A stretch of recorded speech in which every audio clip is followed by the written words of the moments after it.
चारों ओर north pole की बर्फ, -15 डिग्री की ठंड, और मैं डाइव करने जा रहा हूं जबकि मुझे स्विमिंग नहीं आती।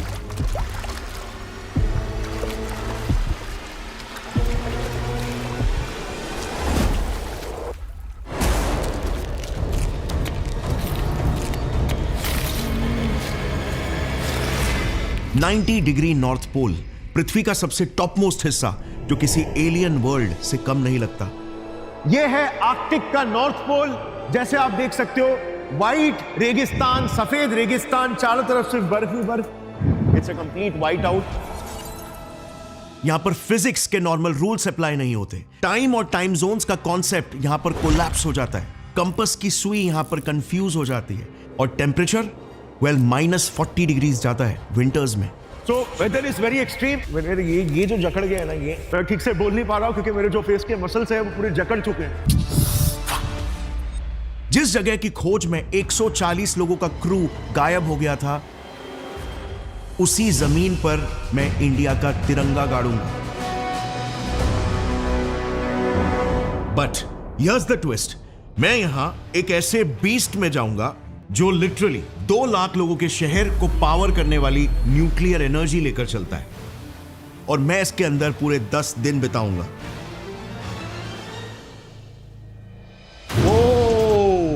पूरा जहाज हिला पूरा।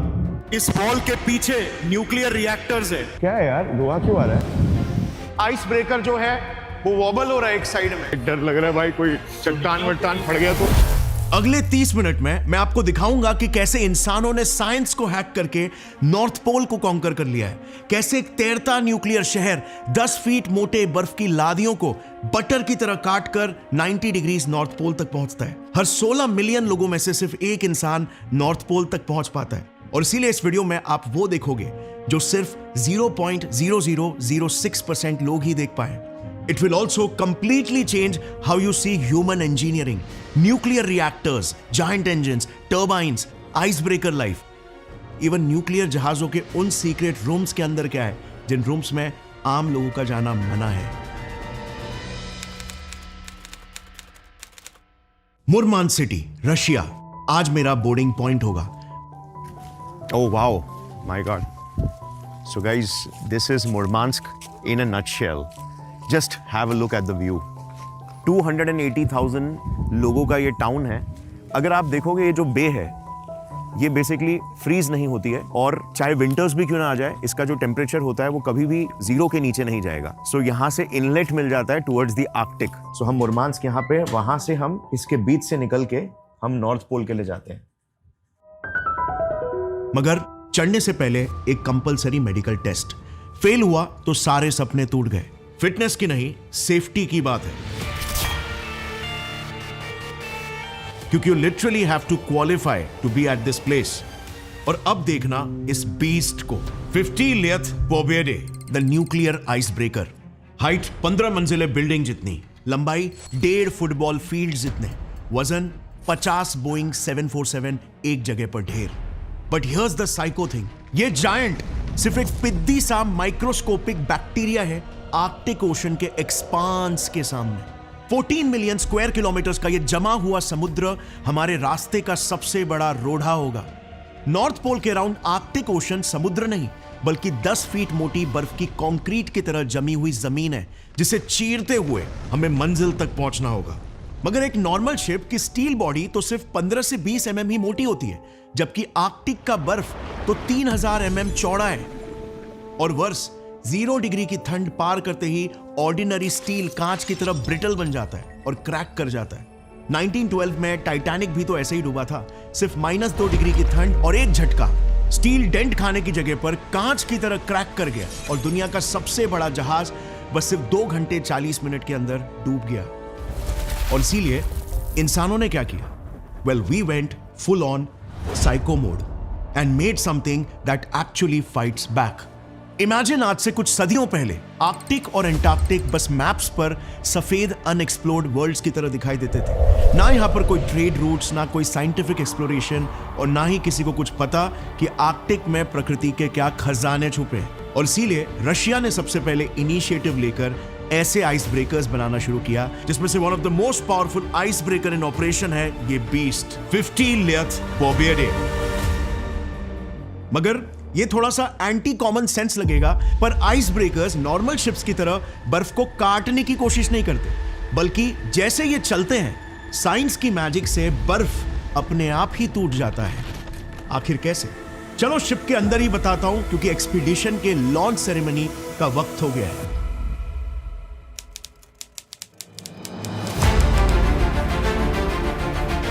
ये वो सारे बच्चे हैं जो जीते हैं कंपटीशन। यहाँ पे लिखा हुआ है देखो, ice breaker of knowledge. 22 countries में से है सारे बच्चे जो ये कंपटीशन जीत कर आए हैं। Just look at there excitement. सभी लोग बहुत एक्साइटेड है क्योंकि ये शिप अभी बस 2 घंटे में रवाना होने वाली है यहाँ से। इंडिया से भी एक स्टूडेंट है, वो जीता है, आयुष उसका नाम है, मैंने उससे बात किया। He was also one of our subscribers, which makes it even more fun. Ayush, you have won this competition, Icebreaker of Knowledge. How do you feel? I feel quite literally on the top of the world. And you are going to be on the top of the world very soon. Yeah. North Pole. Yeah. Kur after kur. Давайте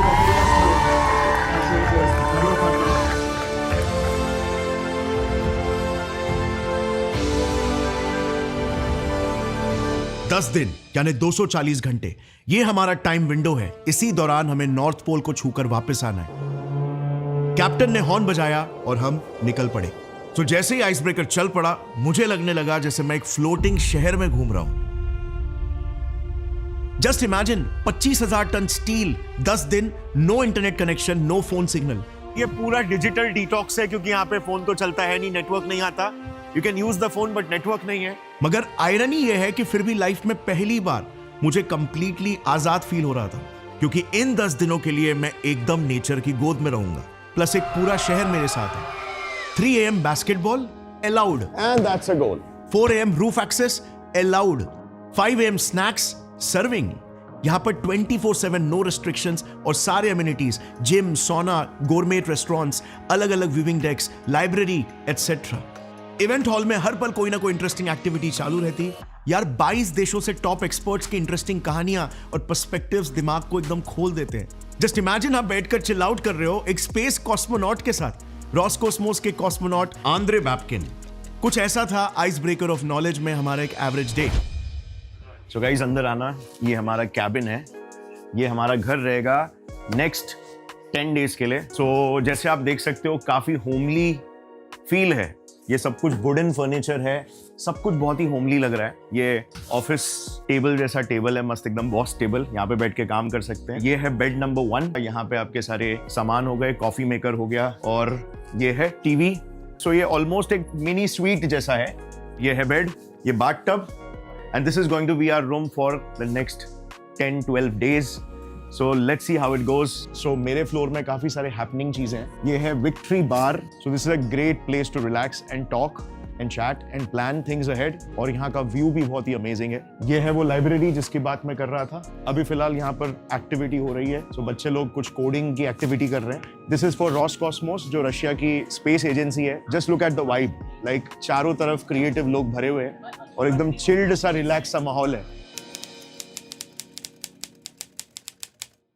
तीसरे दिन की यह घटना है। अचानक से धड़ाम करके आवाज आई, मानो जैसे भूकंप आ गया हो। सो गाइस, हम डिनर कर रहे थे और शिप अचानक से हिलने लग गई। सिर्फ देखो, अभी भी आपको फील हो रहा है। फिर बाद में अनाउंसमेंट हुआ कि कुछ मैसिव ग्लेशियर्स आए हैं, तो हम उन्हें देखने के लिए जा रहे हैं। चलो देखते हैं। वो पूरा जहाज हिला पूरा। My God, just look at that, just look at that. Oh my God, just look at this. कितने मोटे मोटे लेयर्स है, लिटरली प्लूटो जैसा लग रहा है। वाओ,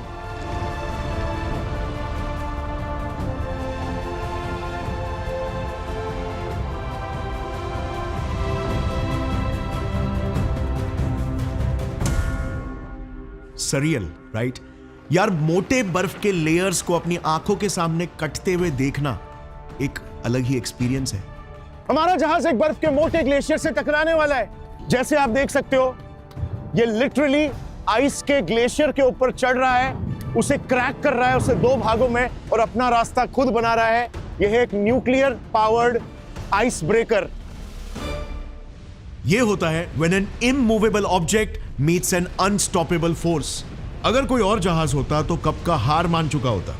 सो ये आइस ब्रेकर्स इतने आसानी से बर्फ को कैसे क्रश कर पाते हैं, इसके पीछे का साइंस क्या है? वेल, नॉर्मल शिप्स का बो वी शेप का होता है पानी को काटते हुए लीस्ट रेजिस्टेंस से आगे बढ़ने के लिए. बट आइस ब्रेकर्स का बो स्पून शेप का बनाया जाता है. ये देखना 30 डिग्री एंगल, जिससे ये लिटरली बर्फ की लादियों के ऊपर एक स्की बोर्ड की तरह चढ़ जाता है और ग्रेविटी को हथियार बनाकर उसे अपने 25,000 टन वजन से चकनाचूर करता है. बेसिकली इसका चम्मच जैसा डिजाइन बन जाता है हथौड़ा और फिजिक्स जीत जाता है over 10 feet concrete like ice. अच्छा, आर्कटिक की बर्फ दूसरे मौके नहीं देती और इसीलिए आइस ब्रेकर्स के एक नहीं बल्कि 2 हल्स यानी कि बॉडीज होते हैं. एक आउटर हल जो 48 mm रीइंफोर्स्ड स्टील का बना होता है यानी कि नॉर्मल शिप से 3 गुना ज्यादा मोटा, और दूसरा इनर हल जो 20 से 25 mm जाड़ा होता है. इन दोनों हल्स के बीच में एक पानी से भरा टैंक होता है. सो बेसिकली अगर किसी क्रैश से बाहर की बॉडी डैमेज भी हो जाए तो भी कुछ नहीं होगा. अच्छा, बर्फ पर चढ़ते हुए ये पानी का फवारा नीचे से निकलते हुए दिख रहा है. वाओ! वेल, 50 लियथ पोबेरे जैसे जायंट्स के बेस में टाइनी होल्स बनाए गए हैं जहां से प्रेशराइज्ड वाटर रिलीज होता है ताकि आइस शीट्स और इसके बॉडी के बीच में फ्रिक्शन मिनिमाइज हो सके. सो हम लिटरली स्पीड और सेफ्टी बढ़ाने के लिए आर्कटिक में मून वॉक करते हुए जा रहे हैं. Just take a look at this. ये सबसे ऊंचे एरिया में है जहां तक पैसेंजर्स को जाना अलाउड है. इसके बाद सिर्फ एक ही डेक और है, जैसे आप देख सकते हो.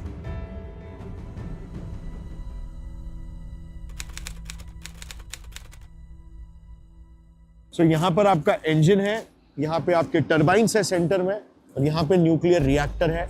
सो ये तीनों ही चीजें, तीनों हेवी इंफ्रास्ट्रक्चर टॉप डेक से पूरी लोअर डेक तक एक्सटेंड होती है और सभी फैसिलिटीज एमिनिटीज इनके अराउंड ही बनाई गई है. इसीलिए it is the heart of the ice breaker. अब चलो आपको एक ऐसी जगह पर लेकर जाता हूं जहां पर आम विजिटर्स का एंटर करना मना है. सीधे इस आइस ब्रेकर के न्यूक्लियर दिल में हेड इंजीनियर जो पूरे टेक्निकल डिपार्टमेंट के बॉस है हमें स्टेप बाय स्टेप इस सिस्टम के अंदर लेकर गए. हर जगह मेरे सामने सिर्फ एक चीज थी, मशीन्स का जंगल, और तापमान काफी गर्म था. सो गाइस, ये सेंट्रल कंपार्टमेंट है. इस वॉल के पीछे न्यूक्लियर रिएक्टर्स है. ऑब्वियसली वहां पे हम जा नहीं सकते बिकॉज़ रेडिएशन लेवल बहुत हाई होगा. बट ये ऊपर जो बड़ा सा पाइप लगता है, ये स्टीम है जिससे टरबाइन को हिलाया जाएगा और एनर्जी प्रोड्यूस किया जाएगा. And this room is very hot. Central compartment. So guys, उसी कमरे से थोड़ा सा आगे हम आए, हल्के से लाइक 10 स्टेप एग्जैक्टली इस पॉइंट के नीचे 5 मीटर नीचे डायगोनली न्यूक्लियर रिएक्टर्स है. So we are just standing on this floating nuclear city. और ये देखना द $1 मिलियन आइकॉनिक व्यू. बस एक फ्रेम में आपको इस जहाज का पूरा दिल दिख जाता है, मानो जैसे एक जायंट की ओपन हार्ट सर्जरी चल रही हो. मगर इतने मशीन्स देखकर डर बिल्कुल भी मत जाना. आपको एकदम आसान शब्दों में मैं समझाऊंगा कि ये सब मिलकर कैसे इस मैसिव बीस्ट को पावर करते हैं. सो सबसे पहले तो भूलो मत, ये पूरा हिस्सा एक न्यूक्लियर पावर प्लांट है. यस, मेरे पैरों के नीचे 3 ट्रिलियन एटम्स हर सेकेंड स्प्लिट हो रहे हैं. वो सेम न्यूक्लियर फिशन रिएक्शन जो दुनिया के 440 न्यूक्लियर पावर प्लांट्स में हो रहा है, यहां पर भी हो रहा है. बस सिर्फ एक डिफरेंस है, ये वाला मूव करता है. एक एवरेज न्यूक्लियर पावर प्लांट का साइज 400 से 500 एकड़ यानी 250 प्लस फुटबॉल फील्ड्स जितना होता है. मगर इस आइस ब्रेकर में इस पूरे पावर स्टेशन को बस सिर्फ आधे फुटबॉल फील्ड जितनी जगह में कंप्रेस कर दिया है, यानी कि 99.8% रिडक्शन. जैसे एक बड़े से बिल्डिंग को एक सूटकेस में फिट कर देना हो. और फिर भी ये छोटा सा कोर 171 मेगावाट एनर्जी प्रोड्यूस करता है. एक फुल साइज प्लांट का 1/6 इंजीनियरिंग का प्योर मिरेकल. बट आखिर ये कर कैसे पाता है, कैसे पॉसिबल है? देखो, एक एवरेज न्यूक्लियर पावर प्लांट में 10 से 15 बिल्डिंग जरूर होते हैं, मगर एक्चुअली में सिर्फ 3 ही फंडामेंटली इंपॉर्टेंट होते हैं. Nuclear reactor building, turbine generator building for producing electricity, और एक कूलिंग टावर. बाकी सब एडमिन और वेस्ट मैनेजमेंट जैसे एक्स्ट्रास के लिए होता है. मगर आइस ब्रेकर्स में तो तीसरे यूनिट की भी जरूरत नहीं है, क्योंकि इसका कूलिंग टावर तो लिटरली आर्कटिक का बर्फीला पानी है. अगर आपने टिपिकल न्यूक्लियर पावर प्लांट्स देखे होंगे तो उसमें 3 बिल्डिंग्स होती है. यहाँ पे वो तीनों स्ट्रक्चर को एक ही कंपार्टमेंट के अंदर एक ही प्लेन पे ला दिया गया है, इसीलिए ये एक फ्लोटिंग न्यूक्लियर सिटी की तरह है। फिर एक और सिंपल सा हैक और साइज 10 गुना कम। शहर के रिएक्टर्स 3 से 5% तक एनरिच्ड यूरेनियम यूज करते हैं, मगर आइस ब्रेकर में 20 से 50% तक एनरिच्ड यूरेनियम यूज होता है, जो छोटे कोर में भी ज्यादा पावर पैक कर देता है। बस सिर्फ एक बड़ा खतरा बढ़ जाता है, रिएक्टर मेल्ट डाउन का। बताता हूं क्यों। शिप के डिजाइन को जरा गौर से देखना, कैसे ये 3 इंपॉर्टेंट मशीन्स ऑलमोस्ट एक ही प्लेन में स्टेप बाय स्टेप अलाइंड है। ये शिप के अंदर के इंजीनियरिंग का एक डायग्राम है। ये रिएक्टर है, ये है टर्बाइंस, और ये है इसके इंजन्स, 3 इंजन्स एक सेम ही सिमिलर से प्लेन में है। ये 3 एफिशिएंट एनर्जी प्रोडक्शन के लिए। ये कोई इत्तेफाक नहीं है, बल्कि ब्रिलियंस है, सब इंटरकनेक्टेड है। कहानी शुरू होती है इसके पहले मेन कैरेक्टर न्यूक्लियर रिएक्टर से। चलो जूम करते हैं इसके अंदर क्या चल रहा है। एक न्यूक्लियर रिएक्टर के बीच में होता है इसका न्यूक्लियर कोर, जहां पर 20 से 50% एनरिच्ड यूरेनियम 235 के पतले रॉड्स होते हैं, और बाकी का यूरेनियम 238। यूरेनियम 235 को इंस्टेंट रिलीज एनर्जी समझो, और 238 को स्लो रिलीज एनर्जी। रिएक्टर के कोर में ये दोनों रॉड्स सराउंडेड होते हैं एक मीडियम में। गौर से समझना, ये मीडियम ही हमारी जान बचाएगा। ये बेसिकली प्रेशराइज्ड पानी है, वाटर। कुछ न्यूट्रॉन्स को फिर स्लोली अंदर शूट किया जाता है कोर में, जो मिलकर यूरेनियम एटम्स को अनस्टेबल बना देते हैं और न्यूक्लियर फिशन रिएक्शन ट्रिगर करते हैं। न्यूक्लियर फिशन रिएक्शन यानी समझो आपने एक स्ट्राइकर से कैरम बोर्ड पर गोटियों को मारा, तो सारी गोटियां देखना कैसे बिखर गई। ऐसी ही हालत यूरेनियम, जो कि एक हैवी एटम है, का होता है। वो लिटरली टूटकर छोटे पार्टिकल्स में बिखर जाता है, और उसके न्यूक्लियस में जो binding energy, strong nuclear force थी जिसने उसके स्ट्रक्चर को होल्ड करके रखा था, वो रिलीज हो जाता है। यही है हमारी न्यूक्लियर एनर्जी, जिसे आइंस्टाइन ने एक सिंपल से इक्वेशन E = mc² में बयां किया था कि mass is nothing but stored energy. But her fission reaction साथ में 2 से 3 एक्स्ट्रा न्यूट्रॉन्स और 200 मिली इलेक्ट्रॉन वोल्ट्स एनर्जी भी रिलीज करता है, जो कि कितनी एनर्जी है पता है? एक कोल के एटम को जलाकर जितनी एनर्जी निकलती है ना, उससे 5 करोड़ गुना ज्यादा। अब इमेजिन 300 ट्रिलियन रिएक्शंस बस 1 सेकंड में होते हैं एक रिएक्टर के अंदर, जो हर दिन एक श्रीनगर या इलाहाबाद जैसे पूरे शहर को पावर करने की एनर्जी प्रोड्यूस करते हैं। और जितना डेंस कोर होगा, उतना ज्यादा रिस्क रिएक्टर मेल्ट डाउन का। सो इस चेन रिएक्शन को कंटेन और कंट्रोल कैसे किया जाए? I mean 500 किलो यूरेनियम तो अंदर है ही, और न्यूट्रॉन्स तो मल्टीप्लाई होते जा रहे हैं। वेल, क्योंकि न्यूट्रॉन्स के रिलीज को ही कंट्रोल करना सबसे की ऑपरेशन होता है एक न्यूक्लियर रिएक्टर का, जिसके लिए ये कंट्रोल रॉड्स होते हैं, जो न्यूट्रॉन एब्जॉर्बिंग मटेरियल्स जैसे बोरॉन या हैफनियम के बने होते हैं। ये जरूरत पड़ने पर आधे सेकंड में ही डिप्लॉय हो जाते हैं। प्लस ये जो हाईली प्रेशराइज्ड वाटर है ना, वो भी न्यूट्रॉन्स को स्लो डाउन कर देता है, और ओवरऑल रिएक्टर का स्ट्रक्चर ऐसा बना होता है कि स्लो एनर्जी रिलीजिंग यूरेनियम 238 और फास्ट 235 सैंडविच्ड होते हैं। ऐसे कई सारे मैकेनिज्म्स न्यूट्रॉन्स की स्पीड को कंट्रोल करते हैं, और रिएक्टर्स में हमें रिएक्शन टाइम देते हैं हमारे ऑपरेशन को कंट्रोल करने के लिए। फिर ये इतनी सारी एक पूरे शहर को पावर करने वाली एनर्जी आखिर जाती कहां पर है? वेल, ब्यूटी देखना, हम साइंस की मदद से ही इस एनर्जी को अपने इशारों पर नचाते हैं। याद है ना, वाटर प्रेशराइज्ड है, और इसीलिए ये 300 डिग्रीज में भी लिक्विड स्टेट में होता है। अब यही प्रेशराइज्ड वाटर अपनी पूरी 300 डिग्री की हीट एनर्जी एक दूसरे लूप ऑफ वाटर को सुपर हीट करने में लगा देता है, जिससे स्टीम बनेगा। और यही स्टीम फिर आप देख सकते हो इन पाइप्स के जरिए जाता है हमारी कहानी के दूसरे कैरेक्टर के पास, टर्बाइन जनरेटर्स। यहां पर सुपर हॉट स्टीम अपनी एनर्जी से टर्बाइन ब्लेड्स को मूव करते हैं, जिससे इनके साथ जुड़े जनरेटर्स एक्टिवेट हो जाते हैं और मैसिव अमाउंट्स में इलेक्ट्रिसिटी प्रोड्यूस होती है। सो अभी यहाँ पे आप जो ये 2 ब्लैक बड़े ऑब्जेक्ट्स देख सकते हो, ये टर्बाइंस है, 2 टर्बाइंस है। यहाँ से स्टीम आ रहा है आपका, ऐसे काफी सारे पाइप्स है, यहाँ से स्टीम आ रहा है। वो स्टीम पावर कर रहा है इन टर्बाइंस को, मैसिव टर्बाइंस को। ये मैसिव टर्बाइंस एनर्जी क्रिएट कर रहे हैं फॉर द इंजन्स, जो कि लेफ्ट साइड में है, जैसे आप देख सकते हो। सो अब ये इलेक्ट्रिसिटी यूज कहां पर होती है? हमारे तीसरे मेन कैरेक्टर द्वारा इसके 3 बड़े इलेक्ट्रिक मोटर्स या कह लो इंजन्स को पावर करने में, जो आइस ब्रेकर के जायंट प्रोपेलर्स को एक्चुअल में थ्रस्ट देते हैं और आइस ब्रेकर आइस को कुचलते हुए आगे बढ़ता है। उस रूम में इतना ज्यादा शोर था कि बिना ईयर मफ्स के ज्यादा समय तक काम भी नहीं कर सकते। एक्सट्रीम नॉइज, जैसे कोई रॉक कॉन्सर्ट चल रहा हो। इसके सिर्फ एक मोटर की ताकत 25,000 हॉर्स पावर है, यानी कि 40 प्लस फरारीज जितनी। अब एक बार इस ब्यूटीफुल स्ट्रक्चर को देखना, कैसे 4 बार एनर्जी कन्वर्ट होती है और थर्मल ग्रेडियंट नेचुरली हॉट से कोल्ड होता है। No pumps needed at all. Gravity और थर्मोडायनामिक्स अपना काम कर रहे हैं टू स्काई रॉकेट एफिशिएंसी। अब आपने इस जहाज का दिल देख लिया, अब चलो इसका दिमाग देखते हैं। द कैप्टन्स ब्रिज, जहां से इस पूरे आइस ब्रेकर को कंट्रोल किया जाता है। सो गाइज, अभी हम हैं सेलर के कॉकपिट में और ये देखना कितना वाइड रूम है ये, वहां तक 25 metre wide cockpit, 360 degree panoramic glass view, जैसे स्पेसशिप का कंट्रोल रूम हो। तो ये 3 चीजें आपको दिख रही है। ये इंजन्स है, 3 इंजन्स है, 2 इंजन्स थ्रस्ट के लिए, 1 इंजन नेविगेशन के लिए। अब आते हैं इस सेकेंड मशीन पे जो यहाँ पे है। तो जैसे आप देख सकते हो एक एनालॉग की तरह है ये बेसिकली लाइट्स को कंट्रोल करता है ऊपर। सो ऊपर एक बड़ा सा बीम ऑफ लाइट है और ये नॉर्थ पोल जाता है, और कितने बार तो विंटर्स में जाता है जहाँ पे नॉर्थ पोल में टोटल अंधेरा होता है। तो उस टाइम पे ये जो बीम ऑफ लाइट है बहुत काम में आती है। फिर यहाँ पर है सारे कम्युनिकेशन के इक्विपमेंट्स, ये लिटरली आप टेलीफोन्स वगैरह यहाँ पे देख सकते हो। आप सुनकर शॉक हो जाओगे, सिर्फ इस आइस ब्रेकर को चलाने के लिए 200 लोगों का स्टाफ लगता है, including engineers, navigation staff and hospitality staff. और टूरिस्ट कुछ बस अराउंड 120।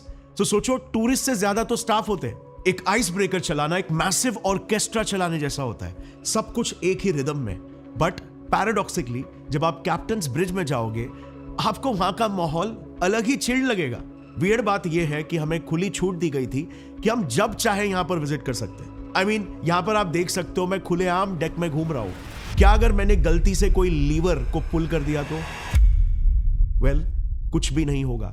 इस रूम में 3 प्रोपल्शन कंट्रोल बेस है, एक राइट साइड में, एक सेंटर में और एक लेफ्ट। और ये शिप मोस्टली लेफ्ट साइड से ऑपरेट हो रही थी और बाकी सब ऑटो मोड पर था। वहाँ पर एक मेन ऑपरेशन वहाँ से चलता है। वहाँ पे इंजन है जो अभी फिलहाल इंजन के कंट्रोलर को एक्टिव रखा है और बाकी सारी चीजें ऑटो पायलट पे चल रही है। सो एक ही सिस्टम को 3 बार क्यों दिया गया? वेल, रिडंडेंसी जो हर सिस्टम में है। बे 1 फेल्स, बे 2 टेक्स ओवर, बे 2 फेल्स, बे 3 फेल्स, देन वेल, इस जहाज को लिटरली हेड इंजीनियर के कैबिन से टेक ओवर किया जा सकता है। ये देखना, ये एक कंट्रोल बे का इंजन कंट्रोल है। अब प्रोपल्शन सिस्टम अगर थ्रस्ट देता है तो नेविगेशन समझो इसकी आंखें हैं जो डायरेक्शन बताती है, जिसके लिए कंपासेस होते हैं। बट एक बड़ी प्रॉब्लम है, नॉर्थ पोल के नजदीक मैग्नेटिक कंपास ऐसा बिहेव करते हैं, जिस वजह से कई ट्रैवलर्स पास्ट में गुम हो गए।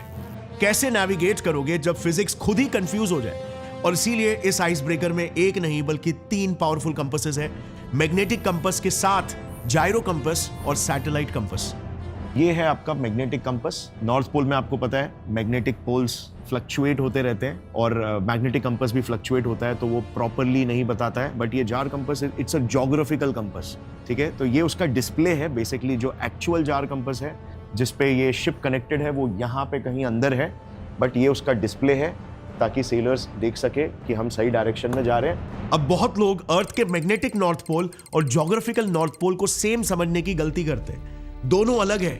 मैग्नेटिक कंपास आपको मैग्नेटिक नॉर्थ पोल के तरफ ले जाता है जो शिफ्ट होते रहता है और इस वक्त यहां पर कहीं है।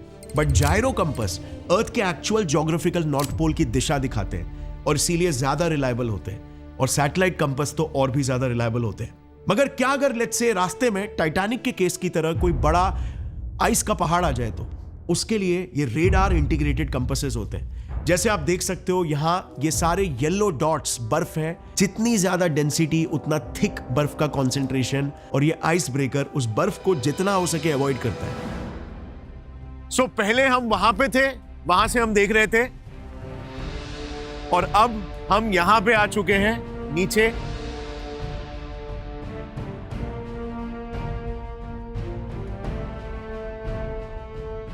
देखो वहां पे आपको रेडार्स वगैरह सब दिख रहे हैं कि जहां से रेडार्स मूव हो रहे हैं और वो डिटेक्ट कर रहे हैं रेडियो फ्रीक्वेंसीज थ्रो करके कि कौन से जगह पे जाना है। सो गाइस अभी सुबह के 3:30 बज रहे हैं और हम नॉर्थ पोल पे ऑलमोस्ट पहुंच ही चुके हैं. 89.59 आप वहां पे देख सकते हो. It's just there and we are just manoeuvring to get exactly on 90 degree.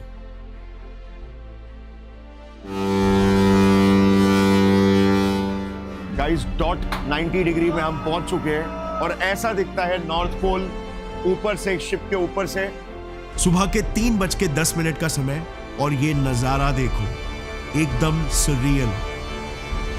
भाई डर लग रहा है भाई, कोई चट्टान वट्टान फट गया तो. वही तो मैं तो भाग भी नहीं पाऊंगी. Just imagine if something cracks.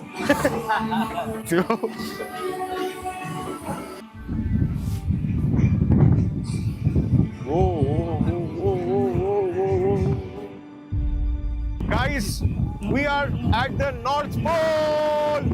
Welcome on the North Pole. Ah, hooray! ये है आर्कटिक का नॉर्थ पोल. जैसे आप देख सकते हो, वाइट रेगिस्तान, सफेद रेगिस्तान, चारों तरफ सिर्फ बर्फ ही बर्फ. और आर्कटिक को लेकर बहुत कंफ्यूजन है. कुछ लोगों को लगता है कि आर्कटिक पूरा पानी है, कुछ लोगों को लगता है कि आर्कटिक लैंड है, और असल में ये फ्रोजन पानी है. तो मतलब एक्चुअली में पानी है, बट इतना ठंडा है यहाँ पर कि ये फ्रीज हो चुका है. राइट.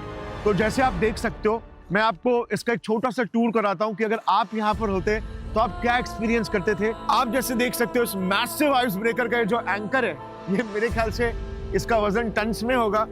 इतना मैसिव ये एंकर है. और नॉर्थ पोल की बर्फ का ये गोला, मैं इसको फील करना चाहूंगा. ओह, ये थोड़ा कापूस की तरह है. आओ माय गॉड. एक सडन रियलाइजेशन हिट हुआ कि मैं खड़ा तो हूं नॉर्थ पोल पर, लेकिन मेरे चारों ओर जहां तक भी नजरें जा रही है वो सब साउथ है. Crazy paradox, right? ये पूरे पृथ्वी का top most northern most point है. इसके नीचे सब कुछ साउथ है.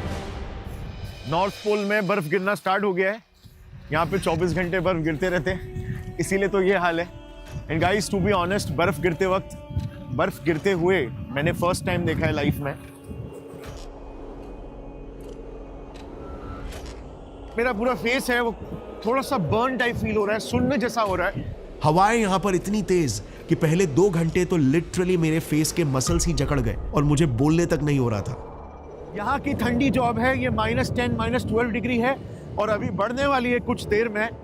So whether is very extreme. मैंने 3 लेयर्स पहना है. एक ये first layer, second layer, third layer. इस जगह ने कितने कम इंसानों को देखा है. तो मेरा ये रियलाइजेशन था कि नॉर्थ पोल को हम एक्सप्लोर कर रहे हैं या नॉर्थ पोल हमें एक्सप्लोर कर रहा है.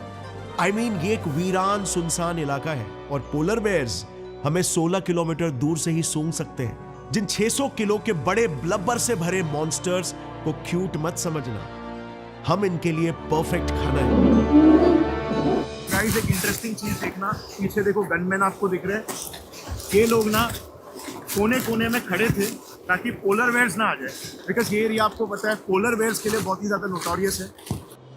हमने एक छोटी सी सेरेमनी रखी, एक दूसरे को कांग्रेचुलेट किया, नॉर्थ पोल 90 डिग्री पॉइंट पर फोटोज खिंचवाए और लग गए इस सफेद जमीन को एक्सप्लोर करने के लिए. एकदम स्लोली जाए, एकदम स्लोली ये अंदर जा रहे हैं ना. यहाँ पे हमें जाना अलाउड नहीं है, बिकॉज ऑब्वियस सी बात है, ये क्रिवास हो सकता है. क्रिवास का मतलब यहाँ पे आपने पाँव रखा और सीधा नीचे, राइट, हो सकता है पोटेंशियली. तो जगह जगह पे ऐसे क्रिवासेस, पोटेंशियली क्रिवासेस है. देखो वहां पे तो पानी भी है. ये जमीन है ही नहीं, ये पानी पर तैरता हुआ 10 फीट मोटा बर्फ है और इसके नीचे 4 किलोमीटर गहरा आर्कटिक ओशन. इमेजिन, नीचे सिर्फ डार्कनेस और डेप्थ.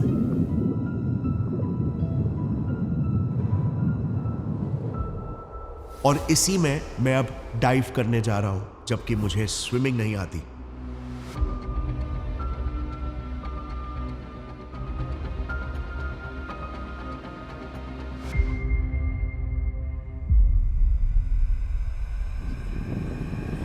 जैसे ही मैं आर्कटिक ओशन के सामने आया, पानी की गहराई का अंधेरा देखकर मैं काफी नर्वस हो गया.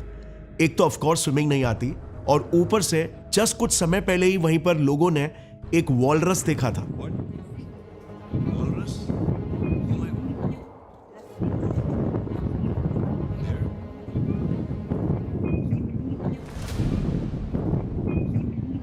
अब वॉलरस का मतलब जायंट सी एलिफेंट। ऊपर से कई लोग मुझे देख रहे हैं। अगर डूब गया और रस्सी खींचकर निकालना पड़ा तो समझ लो इज्जत loss ultra pro max level पर हो जाएगी। शिप में सभी को लौटने का मसाला मिल जाएगा, जैसे कुछ लोगों के साथ हुआ भी।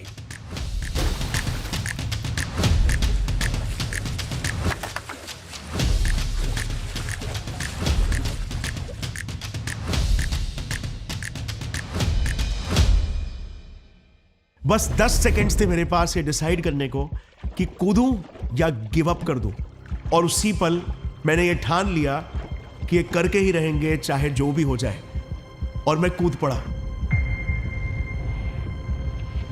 जैसे ही मैंने डाइव किया, एक झटके में ऐसा फील हुआ जैसे एक साथ 1000 टाइनी नीडल्स शरीर में चुभ रहे हो। हार्ट बीट्स एकदम से तेज हो गए और मैं ऑलमोस्ट पैनिक मोड में चला गया, जिस वजह से मैं हाथ पैर मारने लगा।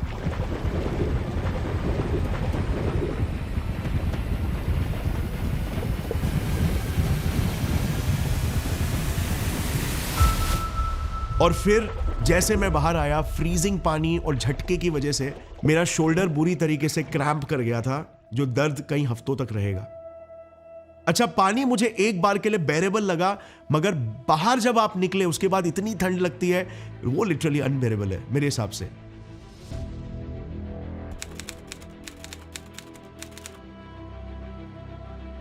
मगर इस एक्सपीरियंस के बाद I was literally on cloud 9।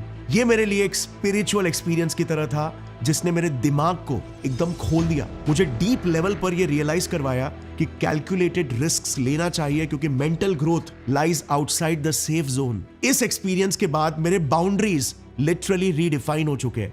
अब मैं खुद से कहीं ज्यादा एक्सपेक्ट करने लगा हूं, because I know I can grow more and be more. बड़े चैलेंजेस से डरे बिना हेड ऑन फेस करके, इवन अगर आप फेल हो गए, आपकी हिम्मत 10 गुना बढ़ जाती है। मेरे लिए ये अपने इंस्टिंक्ट्स की बाउंड्रीज को तोड़कर फिजिक्स और बायोलॉजी के बाउंड्रीज को छूकर आना था। And this is exactly what it means being a psycho. We trust science and we do crazy things. Polar dive के बाद मुझे अचानक से उस रात आइस ब्रेकर में बहुत गर्मी लगने लगी, जैसे मेरा बॉडी अब इस न्यू रीजन के लिए अडेप्ट हो रहा हो, विच वॉज वियर्ड, क्योंकि हम द नॉर्थ पोल पर थे।